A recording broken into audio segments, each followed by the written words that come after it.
दोस्तों, अगर मैं कहूँ कि सबसे ज़्यादा इंसान को तकलीफ क्या चीज़ देती इस दुनिया में, तो दोस्तों आप लोग भी कहोगे और जैसे मैं भी बता रहा हूँ कि वो हैं यादें। कोई भी इंसान हो, चाहे वो मर जाता है लेकिन हम उसको सिर्फ याद कर कर के रोते हैं, उसकी बातें याद करके रोते हैं, या कोई बिछड़ जाए तो उसकी बातें याद आती हैं और उसको हम याद कर कर के रोते हैं दोस्तों।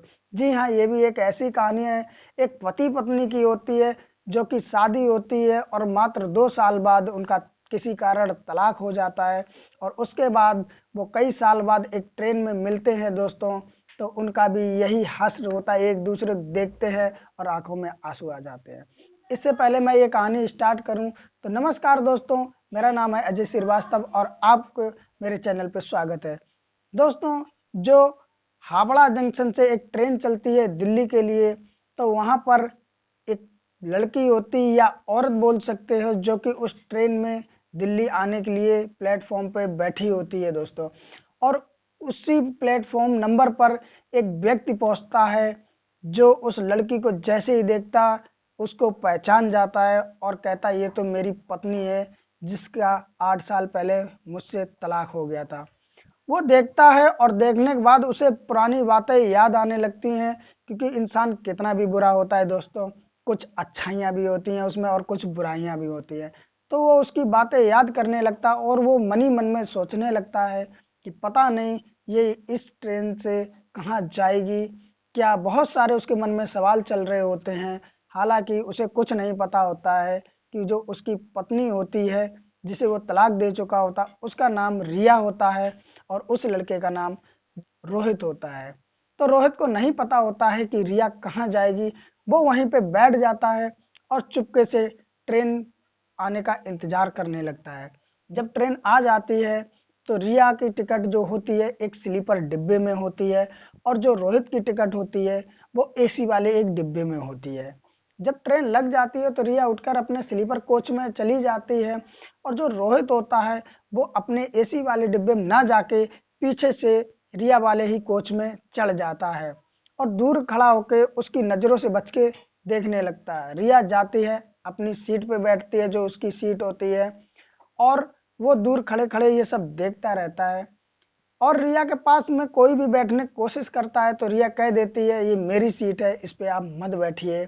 लेकिन दोस्तों, कई लोग होते हैं जो जबरदस्ती बैठने की कोशिश करते हैं तो रिया भी बोलती है मेरी तबीयत सही नहीं है, आप और किसी सीट पे बैठ जाएं, ये मेरी सीट है।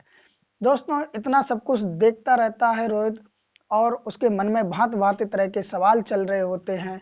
वो भी अपना रुमाल चेहरे पे बांध के और उसके पास जाता है और उसी की सीट पे बैग रख देता है और बैठ जाता है। हर किसी की तरह रिया भी उससे कहती है कि भाई साहब ये मेरी सीट है, आप इस पे मत बैठिए। तो रोहित बोलता है मैडम मुझे थोड़ी सी जगह दे दो बैठने के लिए, मुझे थोड़ी दूर तक ही जाना है। इस तरह झूठ बोल देता, हालांकि उसको दिल्ली तक जाना होता है उस ट्रेन से। तो रिया उसकी जब आवाज़ सुनती है तो कहती है कि भाई साहब आपकी आवाज़ ऐसा लगता है जैसे कहीं ना कहीं सुनी हो। तो रोहित होता है वो अपने चेहरे से रुमाल हटा देता है। जैसे रिया उसको देखती है तो रिया पहचान जाती है कि ये मेरा पति है जिसको मैं तलाक दे चुकी हूँ। तो दोस्तों, होता ये कि रिया के भी मन में बहुत सारे सवाल आ जाते हैं कि उससे पूछने के कि वो कहाँ जा रहा है, कैसे रह रहा है, क्या कर रहा है। क्योंकि जो दोस्तों यादें होती हैं सब कुछ मिट जाता है लेकिन दिल से किसी की यादें नहीं जाती हैं। तो उसके बाद में रिया बैठने का इशारा कर देती है उससे कि बैठ जाइए। तो दोस्तों, रोहित जो होता वो बैठ जाता है। उसके बाद में रोहित रिया से पूछता है कि तुम कहाँ जा रहे हो। तो रिया बोलती है मैं दिल्ली जा रही हूँ अपने फ्रेंड के यहाँ। और रोहित कहता है क्या तुम बीमार हो, अपना इलाज कराने जा रही हो। तो रिया कहती नहीं, मैं अपनी फ्रेंड से मिलने जा रही हूँ किसी काम से। तो रोहित कहता अभी तो तुम किसी से कह रही थी कि तुम बीमार हो। तो वो कहती है लोग सीट पे बैठ जाते और हटते नहीं, इसलिए मैंने ये सब बोल दिया है। उसके बाद में रिया भी उससे पूछती है रोहित से कि आप कहाँ जा रहे हो और आपकी ज़िंदगी कैसी चल रही है। तो रोहित भी कहता है ठीक है, ज़िंदगी जैसी भी चल रही है लेकिन मैं दिल्ली जा रहा हूँ। तो रिया कहती है ठीक है, कोई बात नहीं है। उसके बाद में ट्रेन वहाँ से स्टार्ट हो जाती और चलने लगती है। जब ट्रेन चलने लगती तो दोनों के मन में बहुत सारी बातें थी, लेकिन एक दूसरे से एकदम ऐसे नहीं कह सकते, क्योंकि जब भी उनका तलाक हुआ होगा तो हर कोई जानता है कि नॉर्मली तरीके से तलाक नहीं होता, पहले उनमें लड़ाइयाँ होती, झगड़े होते, जब नहीं पड़ती है तो इसलिए बाद में हार थक के वो तलाक ले लेते। अब तलाक क्यों हुआ दोस्तों, ये आपको आगे कहानी में पता चलेगा। उसके बाद में एक व्यक्ति आता है और वो बैठ जाता है उसी सीट पे, तो रिया बोलने लगती है कि ये सीट मेरी है, आप क्यों बैठ रहे हैं। तो वो व्यक्ति कहता है ये सीट मेरी भी है, जितनी आपकी उतनी मेरी है। उसके बाद में जो रोहित होता है उस व्यक्ति की टिकट देखता है तो पता चलता है उसकी सीट अपर वाली होती ऊपर की। तो वो व्यक्ति नीचे अगर बैठना चाहे तो बैठ सकता है और अगर सोना चाहे तो अपनी सीट पे सोएगा जाके। रोहित कहता है ठीक है, इनको बैठ जाने देते हैं क्योंकि इनकी सीट अपर वाली है। रिया इशारा करती रोहित की तरफ कि मेरी तरफ आ जाओ, और दूसरी साइड में उस व्यक्ति को बिठाल देती हैं। रिया रोहित से कहती है कि और बताओ तुम्हारी जिंदगी कैसी चल रही। हालांकि दोनों के मन में लालसा होती जानने की, क्योंकि रिया भी सोचती है कि इसने शादी कर ली होगी और रोहित भी सोचता है कि इसने शादी कर ली होगी। रोहित रिया से कहता है कि मैं दिल्ली जा रहा हूँ और वहाँ पर मैंने छोटा मोटा अपना काम स्टार्ट किया, अब मैं वहीं काम करता और रहता हूँ और मैंने अब गांव छोड़ दिया। दोस्तों उसके बाद रोहित भी रिया से पूछता है कि तुम्हारी क्या शादी हो गई है और तुम्हारा पति कहाँ है। तो रिया भी कहती है कि मैंने अभी तक शादी नहीं की है, और जो मेरा पति ही कहाँ होगा जब मैंने शादी नहीं की है। तो इसको सुन के कहीं ना कहीं रोहित के मन में थोड़ी सी खुशी आ जाती है, और रिया जो होती है, रिया भी उससे पूछती है क्या तुमने शादी कर ली। तो वो कहता है नहीं, मैंने शादी नहीं की है। उसके बाद दोस्तों सफर यूं ही थोड़ा थोड़ा चलता रहता है। ट्रेन चलती है, ठंडी ठंडी हवा आती है और सर्दी का मौसम होता है। दोस्तों जब हवा आती है तो रिया अपने बैग से एक कंबल निकाल लेती है और ओढ़ लेती है, उसको अपने पैरों पे डाल लेती है और रोहित की तरफ देखती है। तो रोहित से कहती तुम कुछ नहीं लाए। हालांकि रोहित की तो एसी की टिकट थी और एसी वाले डिब्बे में कंबल वगैरह सब उसी में मिलता, तो उसको लाने की क्या जरूरत थी। लेकिन रोहित रिया से नहीं बताता है कि मेरी किस डब्बे में टिकट थी। वो ये कहता है कि मैं चलते समय भूल गया और मुझे ध्यान ही नहीं रहा कंबल अम्बल लाने का, इसलिए मैं नहीं लाया और मुझे सर्दी भी नहीं लगती है। तो वो पूछती ऐसा क्यों, सर्दी क्यों नहीं लगती। तो रोहित कहता है कि एक समय मेरी किसी से लड़ाई हो गई थी और उसने मुझसे रजाई ले ली, और जब मैंने रजाई मांगी तो थोड़ी बहस हुई और उसने एक बाल्टी पानी डाल दिया मेरे ऊपर, और जैसे तैसे रात कटी। उस दिन से मुझे सर्दी नहीं लगती। रिया मन में ही मन में मुस्कुरा रही थी, क्योंकि जो वो रोहित बात कर रहा था वो रिया की ही कर रहा। जब ये आपस में पति पत्नी थे और साथ में रहते थे तो इसी बात को लेके लड़ाई हो गई। जो ये सारी बात उसने बताई वो इन्हीं दोनों की थी। तो रिया मन ही मन में मुस्कुराती है। उसके बाद रिया चुपचाप बैठ जाती है और रिया कहती है रोहित से कि एक काम कीजिए कि ये मेरा कंबल आप अपने पैरों पर डाल लीजिए, जिससे सर्दी कम लगेगी। उसके बाद रोहित भी वो कंबल डाल लेता है। जब ट्रेन आगे चलती है थोड़ा और, तो रिया होती है अपना खाना निकाल लेती है। जब दोस्तों खाना निकाल लेती है तो वो खाना खाने को जाती, इससे पहले रोहित से पूछती है क्या आप खाना खाओगे। रोहित कहता नहीं, आप ही खाइए। तो रिया कहती मैं 2 रोटी डाल लाई हूँ, एक आप खा लीजिए, एक मैं खा लूंगा। तो रिया से रोहित कहता है कि एक एक रोटी में ना आपका भला होगा ना मेरा भला होगा। रोहित जानता था कि जिस एसी डब्बे में मैंने टिकट करवाई उसमें तो खाना भी मिलेगा और कंबल भी, हर चीज की सुविधा होती है उसमें, लेकिन दोस्तों वो इसीलिए घर से कुछ लाया नहीं था। उसके बाद में रोहित बोला नहीं नहीं आप ही खाइए। तो रिया बोली हाँ तुम भाई क्यों खाओगे, क्योंकि जो तुम्हारा खाना पीना है वो अलग ही होता है। दोस्तों रिया बात कर रही थी दारू की, यानी कि शराब की। रोहित के साथ जब वो रहती है तो उसे शराब की बहुत बुरी लत लगी होती है। जी हाँ दोस्तों, शराब ऐसी चीज होती है जो चाहे सब सुख मिल रहे हो आपको उस घर में, लेकिन जो इंसान दारू पिएगा वो छोटी छोटी बात पे कलेश जरूर करता है। और यही सब होता था उनके लाइफ स्टाइल जो था, उनका लाइफ जीवन था जब वो पति पत्नी बन के रह रहे थे। शादी हुई 2 साल साथ रहे, तीसरे साल में उनका तलाक हो गया था। जो 2 साल थे उसमें सिर्फ एक वजह थी तलाक की, मेन वो थी दारू। जो रोहित दारू पी के आता था और बात बात पे उससे झगड़ा करता था और इसी से परेशान होकर रिया उससे तलाक ले लेती है। तो रिया वही बात कहती है कि आप का तो खाना पीना अलग ही होगा, और रोहित भी समझ जाता है कि रिया जो है वो शराब की बात कर रहे। तो रोहित कहता है रिया से नहीं मैंने शराब छोड़ दी है। तो रिया बड़ा अचंभे से देखती उसकी तरफ और कहती तुमने शराब कब छोड़ दी। शराब के चक्कर में तुमने अपनी पत्नी छोड़ दी, घर परिवार सब छोड़ दिया, लेकिन तुमने शराब छोड़ दी, ये तो बहुत अचंभे की बात। तो रोहित कहता जी हाँ, मैंने शराब छोड़ दी। जब तुम चली गई तो गांव वाले मुझ पे थूकने लगे कि इतनी सुंदर अच्छी पत्नी थी और इसने दारू के चक्कर में पत्नी को छोड़ दिया, और तरह तरह की बातें करने लगे। तो मेरे मन को भी ठेस लगती थी। मैंने भी आराम से ठंडे दिमाग से जब सोचा तो कहीं ना कहीं मुझे अपनी गलती नजर आई कि ये दारू ही ऐसी है जिसने मेरा घर उजाड़ दिया। उसके बाद मैंने दारू छोड़ दी और गांव में मेरी ज़्यादा बेइज्जती महसूस मुझे होने लगी और मैं गांव छोड़ के दिल्ली चला गया। वहां पर मैंने एक छोटी मोटी सी फैक्ट्री अपनी डाल ली है। जब रिया ये बात सुनती है तो मन ही मन में खुश होती है और उससे कहती वाह, ये तो बहुत अच्छा हुआ, तो आपने शादी दूसरी क्यों नहीं की? तो वो कहता मन ही नहीं हुआ, बस ऐसे ही। लेकिन हाँ, अब दिल्ली में एक हमारे फैक्ट्री में काम करती है एक लड़की, उसने अपनी फ्रेंड को बोला है और शादी मैं उससे करूंगा अगर अच्छी होगी तो। रोहित भी रिया से पूछता है कि तुम शादी क्यों नहीं की? तो रिया भी कहती है कि मुझे मेरी फ्रेंड ने इसीलिए दिल्ली में बुलाया है कि वो मुझे किसी अच्छे लड़के से मिलवाएगी और अच्छा लगेगा तो मैं शादी कर लूंगी। दोस्तों, रोहित के मन में कहीं ना कहीं ऐसा था कि रिया दोबारा से मेरी जिंदगी में आ जाए, और रिया भी अब चाहने लगी थी कि रोहित ने दारू छोड़ दी तो कहीं ना कहीं मैं भी रोहित की जिंदगी में दोबारा पहुंच जाऊं। लेकिन दोस्तों, बात ये थी, ना रोहित कह पा रहा था ना ही रिया कह पा रही थी। बातें होती रहती हैं, रात थोड़ी हो जाती है, कंबल में दोनों इधर उधर सर करके लेट जाते हैं। दोस्तों, ट्रेन चलती रहती है और थोड़ी रात भी हो गई थी। अब दोनों लोग इधर उधर सर करके एक ही कंबल में लेट जाते हैं।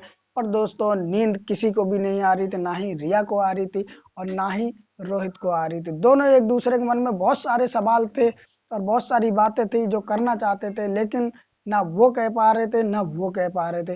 दोस्तों, होता ऐसा है कि रिया को जब बहुत ज्यादा बेचैनी होने लगती है और बात करने का मन करती है तो रिया उठती है और रोहित से बोलती है कि आपके कानों में कुछ नहीं बंधा और ठंडी हवा आ रही है, एक काम कीजिए, ये लीजिए। अपने बैग से एक मफलर निकाल के देती, कहती सर में बांध लीजिए कान में, आपको ठंड लग जाएगी।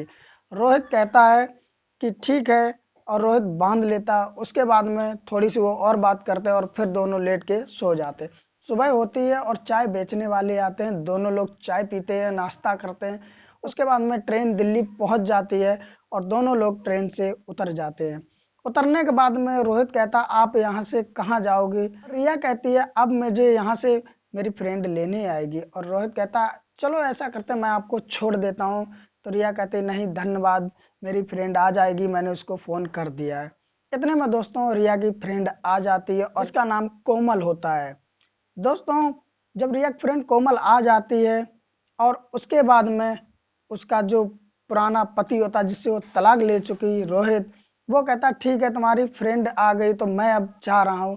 रोहित जाने लगता है तो रिया के आंखों से हल्के हल्के आंसू आ जाते हैं और वो अपनी फ्रेंड से भी इस चीज को छुपाना चाहती है, इसलिए वो खुल के नहीं रो सकती थी। और उसको बहुत बुरा लग रहा था कि इतने साल बाद उसका पति मिला, वो भी जा रहा है। वो नहीं चाहती थी दोस्तों कि उसका पति उससे दूर जाए, लेकिन वो कुछ मजबूरियों के कारण वो कह नहीं सकी और ना ही रोहित चाहता था कि मैं उससे दूर जाऊं। और रोहित के मन में भी कहीं ना कहीं ये था कि मैं बिछड़ रहा हूं तो उसको भी अच्छा नहीं लगता। लेकिन दोस्तों, रोहित चला जाता है। उसके बाद रिया अपनी फ्रेंड कोमल के साथ वो भी चली जाती है। जब दो एक दिन बाद में कोमल जहाँ काम करती है, वो गांधीनगर में एक कपड़े की फैक्ट्री में काम करती है जहाँ सिलाई होती है। वहां पर जब कोमल जाती है तो उस कंपनी का, उस फैक्ट्री का मालिक वो रोहित ही होता है। कोमल अपनी फ्रेंड को स्टेशन पर लिवाने जाती तो उनका आमना सामना नहीं होता। रोहित उसके आने से जैसे वो थोड़ी दूर होती वो चला जाता तो कोमल देख नहीं पाती है। दोस्त, कोमल फैक्ट्री पहुंचती है और रोहित भी पहुंच जाता है। रोहित मालिक होता है उस फैक्ट्री का। तो रोहित कहता कोमल से कि तुम आ गई? कहती हाँ मैं आ गई। उसके बाद में रोहित कहता है कि आप अपनी फ्रेंड को साथ में लाएं, क्योंकि कोमल ने ही बोला होता है कि एक लड़की है, गरीब है, उसकी अभी तक शादी नहीं हुई है, बहुत अच्छी सुंदर लड़की है, आप शादी कर लो उससे। तो रोहित जो होता है वो भी कह देता है कि हाँ मैं कर लूंगा। तो ये तो होते कुछ दिन पहले की बात। अब बारी होती है फ्रेंड उसकी साथ में आने की। तो कोमल से कहता क्या तुम फ्रेंड को अपने लिवा लाए? तो जो उसकी कोमल की फ्रेंड होती वो रिया ही होती है दोस्तों। और रिया को इस तरह वो बना के ले जाती है जैसे कि ये लड़की हो। उससे कहीं तक ये नहीं लग रहा था उसको देख के कि इसकी पहले कभी शादी हुई थी। दोस्तों, जैसे ही वो रिया को सामने रोहित के लाती है, रोहित देखता है तो उसके सनाका हो जाता है और वो कोमल से पूछता है कि यही है वो फ्रेंड जिसे तुम बता रही थी कि मुझसे शादी करवाओगी। कोमल भी कहती हाँ सर, यही वो है, इसकी अभी तक शादी नहीं हुई। तो रोहित भी रिया की तरफ चुप रहने का इशारा करता आंखों ही आंखों में, और फिर रोहित कोमल से मजे लेने लगता है। कोमल से कहता है आप तो कह रही थी कि शादी नहीं हुई, मुझे कहीं ना कहीं ऐसा लग रहा देख के कि इनकी तो शादी हो चुकी होती। लेकिन कोमल इस बात से अनजान थी कि ये दोनों आपस में एक दूसरे को जानते या पहले पति पत्नी थे। तो वो पूरी तरह से झूठ बोलने की कोशिश करती है, कहते नहीं सर, इसकी अभी तक शादी नहीं हुई। लास्ट में रोहित सच्चाई बता देता, कहता कोमल जी, यही मेरी पत्नी है जिससे मैं तलाक ले चुका हूँ, और आप कह रहे हैं कि शादी नहीं, झूठ क्यों बोल रही हो। कोमल कहती मैं तो आपका घर बसाना चाहती थी और ये भी बहुत अच्छी है फ्रेंड। रोहित कहता मैं जानता हूँ ये रिया बहुत अच्छी है। और रोहित रिया के पास जाता है और कहता है मेरा मन तो आपसे ट्रेन में ही बोलने को था कि मैं आपको दोबारा अपने साथ रखूंगा। तो रिया बोलती है कि आपने बोला क्यों नहीं, मेरा भी मन था, क्योंकि मेन मुख्य वजह थी आपकी जो दारू, जो आपने बताया कि मैं छोड़ चुका हूँ। तो मैं भी हर चीज से आपसे खुश थी, लेकिन एक दारू ऐसी थी जिसने तलाक करवा दिया। तो रिया कहती है कि मेरे भी मन में यही था कि मैं आपके साथ रहूं, लेकिन आप जैसे नहीं बोल सके मैं भी नहीं बोल सका। तो रोहित कहता ठीक है, आज से हम एक नई जिंदगी की शुरुआत करते हैं। तो रिया रोहित के गले लग जाती है और खूब तेज तेज रोने लगती है। दोस्तों, उसके बाद ये दोनों मिल जाते हैं और शाम को फैक्ट्री से जब रोहित घर जाता है तो रिया को लेके अपने घर पे, यानी कि दिल्ली में जहाँ वो रह रहा होता वहाँ पहुँच जाते हैं और अपने मम्मी पापा के सामने रिया को खड़ा करते और कहते देखो मम्मी पापा, मैं आपकी बहू ले आया। जैसे ही उसके मम्मी पापा देखते हैं उसको, वो पहचान जाते हैं और वो भी गले से लग के उसके रोने लगते हैं और कहते बहू तुम कहाँ थी, तुम दोबारा आने की कोशिश क्यों नहीं की। तो वो भी उन्हें समझा देती है और वो सब जानते थे, और बहू भी वो एकदम अच्छी थी और अपने माता पिता यानी कि सास ससुर की वो सेवा करती थी, क्योंकि वो दारू से परेशान थी। तो रिया के सास ससुर ने भी कह दिया कि बेटी, ये मेरा लड़का सुधरने वाला नहीं, तुम और कहीं देख लो। और जब वो बहुत ज़्यादा परेशान हो गई तो उसके बाद उसने रोहित से तलाक ले लिया। तो सास ससुर बहुत ज़्यादा खुश होते हैं दोबारा देख के, और वो भी रिया से कहते हैं कि अब मेरे बेटे ने दारू छोड़ दी। रिया कहती है कि मुझे पता है ये दारू छोड़ दी। और वो खुशी खुशी दोस्तों फिर से एक नई जिंदगी की शुरुआत कर लेते हैं। दोस्तों, इस कहानी से आप लोगों को जो भी समझ में आया हो, जो भी आपके मन में कमेंट हो, वो कमेंट जरूर करें और अपनी राय दें। दोस्तों, कहते हैं कि दारू एक ऐसी चीज होती है जो अच्छे अच्छे का घर बर्बाद कर देती, और यही दारू की वजह से रिया और रोहित का भी घर बर्बाद हुआ था। और वो तो कुदरत का इत्तेफाक कहो या भगवान की कृपा को जो दोबारा से फिर मिला दिया, नहीं तो ऐसा बहुत कम जगह देखा गया है। दोस्तों, वो तो खुशी खुशी रहते हैं, लेकिन ऐसे जो भी लोग हों जो इस तरह दारू पीते हैं, तो मेरा हाथ जोड़ के उनसे रिक्वेस्ट है कि दारू आज से ही छोड़ दें और घर में कलेश ना करें, कलेश बंद हो जाए। दोस्तों, ये कहानी आपको कैसी लगी कमेंट जरूर करें और अपनी भी राय दें। और दोस्तों, फिर मिलते हैं किसी नई कहानी के साथ, तब तक के लिए नमस्कार। और वीडियो को लाइक भी कर दें, और नए हो तो चैनल को भी सब्सक्राइब कर लें। क्राइम से जुड़ी और दिल को छूने वाली कहानियां आपको मेरे चैनल पर मिलती रहेंगी। फिर मिलते हैं किसी नई वीडियो में, तब तक के लिए नमस्कार।